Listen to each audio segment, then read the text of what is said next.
बिस्मिल्लाहिर्रहमानिर्रहीम।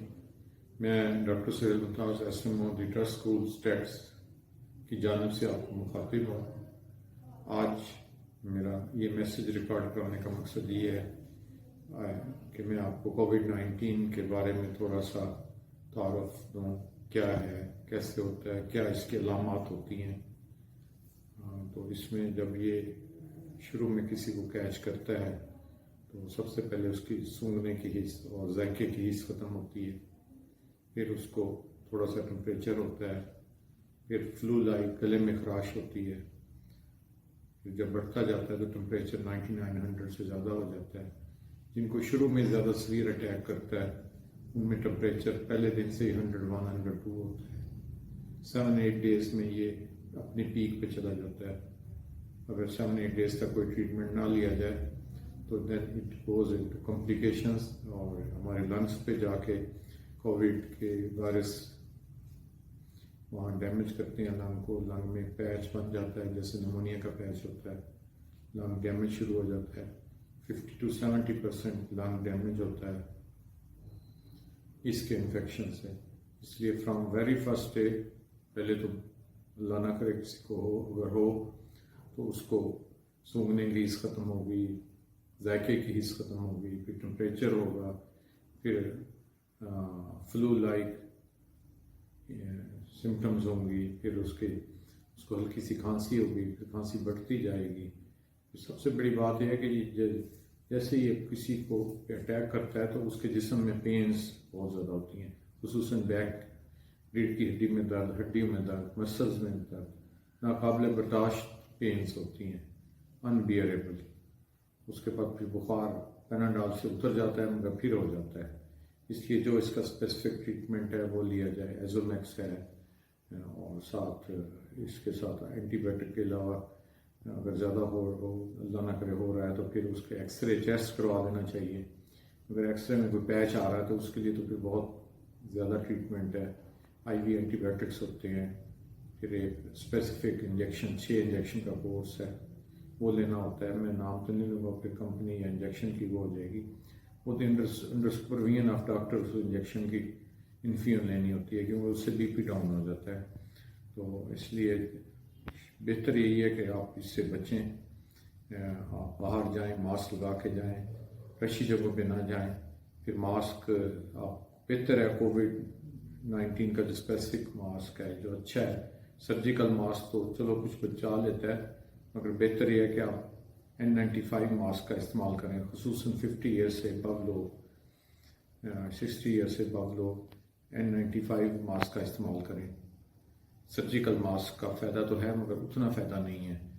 ज़्यादा रशी जगहों पे न जाएं, किसी ऐसे पर्सन से बात ना करें जिसने मास्क नहीं लगाया हुआ। उससे बात करनी है, उसने भी मास्क लगाया हो, आपने भी मास्क लगाया हो। ज़्यादा रशी जगहों पे बात ना करें, बात करनी है खुली जगह पे करें, वो भी आपसे 6 फुट परे हो। दूसरा पर्सन नज़दीक ना हो, किसी फंक्शन, शादी की फंक्शंस में, दूसरी मीटिंग्स में अवॉइड करें, ना जाएं, और शॉपिंग मॉल्स में ना जाएं और बाहर मार्केट्स में ना जाएं। अपने आप को तो कहते हैं stay at home and safe. तो सेफ तब भी है कि हम अगर बाहर बाहर जाएंगे तो फिर हम सेफ नहीं होंगे, घर रहेंगे तो हम सेफ रहेंगे। इसलिए अपने आप को घर रखें, क्वारंटाइन आइसोलेट रखें, क्वारंटाइन में रहें। घर वाले जो 4-5 लोग हैं उनके साथ आपका इंटरेक्शन हो, वो भी जब बाहर जाएं मास्क लगा के जाएं। जब वापस आएं अपने शूज़ रूम से बाहर बरामदे में उतार दें, फिर घर आके हैंड वॉश करें, हैंड सैनिटाइज करें। इसकी 2 प्रिवेंशंस हैं, बग़ैर मास्क के बाहर जाना नहीं और बग़ैर हैंड सैनिटाइज़र के घर के अंदर एंटर नहीं होना। हैंड सैनिटाइज करके आपने घर में एंटर होना है। अगर किसी के साथ पहले तो हैंड शेक करना नहीं है, अगर करना भी है तो आप फ़ौरन हैंड सैनिटाइज कर लें सैनिटाइज़र से, मास्क लगाएं। और मेरी दूसरी वीडियो मैसेज में है इसकी हाउ टू प्रिवेंट, इसकी इम्यूनिटी कैसे अच्छी की जा सकती है, उसमें मैंने काफ़ी कुछ टिप्स दी हैं। आज थोड़ी सी एक टिप मैं इस वीडियो मैसेज में बता रहा हूँ कि विटामिन D3 की कमी से, डेफिशिएंसी से ये बहुत जल्दी कैच कर लेता है। अगर विटामिन D3 हमारे लेवल पूरे होंगे अगर 20 मिलीग्राम नैनोग्राम होगा लेवल इसका, तो वो बहुत कम लेवल है विटामिन D3 का। अगर इसका उसका रिक्वायर्ड लेवल होता है 40 नैनोग्राम। अगर उस लेवल पे विटामिन D3 आपके ब्लड में है, बॉडी में है, तो आपके जो सेल्स हैं वो इस वायरस को डिस्ट्रॉय कर देते हैं। अगर आपकी बॉडी में कम है तो वायरस आपकी बॉडी में, आपके सेल्स में एंटर होके आपकी डैमेज शुरू कर देता है, मल्टीप्लाई शुरू। इसलिए एक कैप्सूल विटामिन D3 का 2 लाख यूनिट का आपने हर महीने में एक खाना है। बच्चों को 10,000 यूनिट का एक खिलाएं। इंजेक्शन भी आ जाते हैं विटामिन D3 के, कैप्सूल्स भी हैं। तो जितना अर्सा ये वबा चल रही है, एक कैप्सूल 2 लाख यूनिट का विटामिन D3 का वो आपने her once in a month आपने खाना है। तो उससे आप काफ़ी हद तक बच जाते हैं। पहले तो आपको ये अटैक नहीं कर सकेगा, ये एक नई रिसर्च आई है। और ये कोरोना अगर करेगा भी तो उसकी इतनी सिम्टम्स नहीं होंगी। अगर आपके D3 लेवल्स पूरे हैं तो फिर आपको सिम्टम्स होंगे तो आप कॉम्प्लिकेशंस में नहीं जाएंगे, ज़्यादा सिवियरिटी में नहीं जाएंगे। तो इसलिए प्लीज़ अपने आप को बाकी चीज़ों के अलावा विटामिन D3 का भी आपने कैप्सूल का एहतमाम करना है। हाथ धोने हैं, मास्क लगाना है। और इसका कोर्स यही होता है कि ये पहले 7 दिन तक टेम्परेचर 9900 होता है।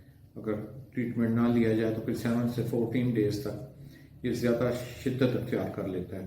टेम्परेचर 101 से 102 तक चला जाता है, 102 नीचे ही नहीं आता, आप पैनाडॉल लें फिर हो जाता है।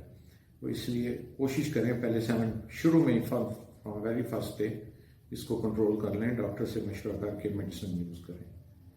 बाकी पानी पिए, खुश रहें, और बाकी प्रोटीन डाइट लें, और बस पूरा रेस्ट करें, 7-8 आवर्स स्लीप लें, और धूप में बैठें। धूप में बैठने से D3 डेफिशिएंसी पूरी होती है।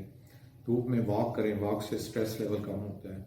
तो स्ट्रेस को भी अवॉइड करना है, विटामिन D3 भी पूरी करनी है, डाइट भी लेनी है। हर 3-4 घंटे बाद लाइट स्मॉल मील्स लेने हैं ताकि आपका इम्यूनिटी लेवल भी अच्छा रहे। तो बस यही मेरा एक मैसेज था। अल्लाह पाक हम सबको इस वबा से महफूज रखें और अपने हिफ्ज़-ओ-मान में रखें। इस दुआ के साथ आपसे मैं इजाज़त चाहता हूँ। अल्लाह हाफिज़।